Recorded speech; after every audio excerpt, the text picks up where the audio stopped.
Hundreds of people in the valley say they are hearing voices in their heads.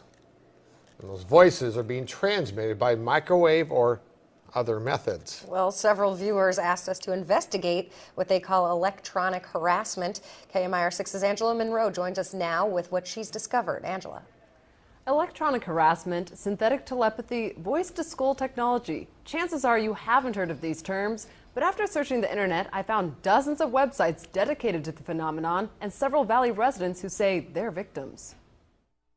How much more can you invade me than to go into my brain? It sounds like somebody else is reading the book, only it's thoughts. We're not having a group hallucination. This is actually something that's happening. These men all live in the area, didn't know each other before the voices started, and say someone is playing mind games with them. Mostly it's a lot of derogatory comments about whatever you're thinking about. Only time I ever had a whole sentence, he said, "This is not about you," which just frosted me.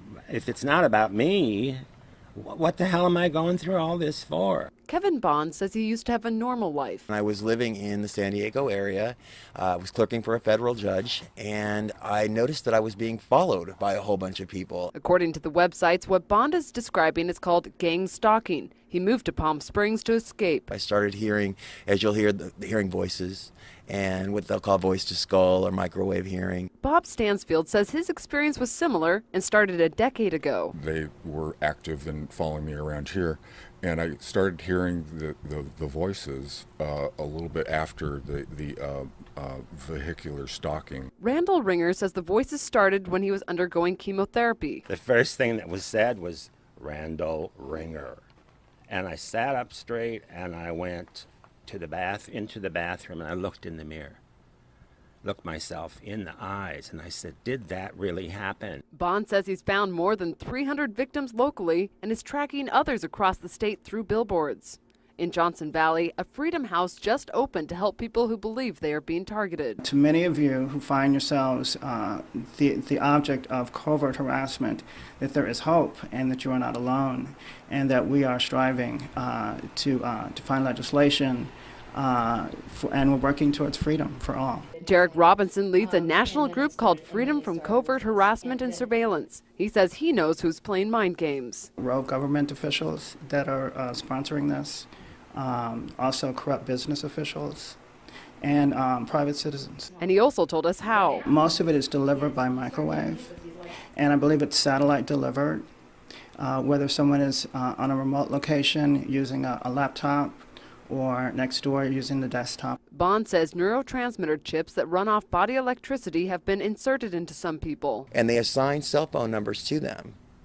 The cell phone numbers are then run through a computer, and a computer translates your thoughts. This crime has been available to the military for 60 years. We sat down with local psychiatrist Dr. Alan Drucker to get his professional opinion. There's no scientific evidence and there's no objective evidence to show that what they believe to be happening is factually true. So what does the doctor believe is behind these voices? Information that I found on many of these websites really confirms or is consistent with what I see in delusional disorders. But these men disagree. I've been to a psychiatrist and they gave me anti-schizophrenia medication and it did absolutely nothing whatsoever. However, Dr. Drucker says delusional disorder has no real medical treatment and is believed to start because of disrupted dopamine pathways in the brain. These pathways then start to fire or get triggered in the absence of actual stimulation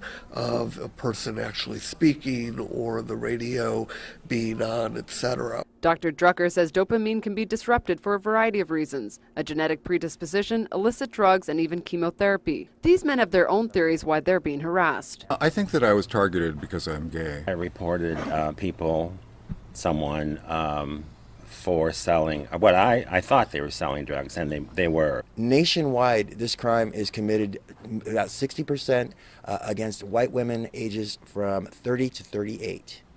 But in Palm Springs, it's almost 98% gay men. It does tend to occur more in populations of individuals who are marginalized or in some way stigmatized in society. But these men disagree and say police and the psychiatric community need to take them seriously. When I worked for the government, I heard a lot of people coming in saying, I'm hearing voices through my tooth.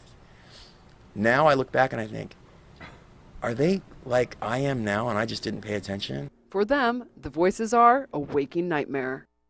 And Kevin Bond told me they're working on a book project about electronic harassment and pitching the idea to DreamWorks. Back to you.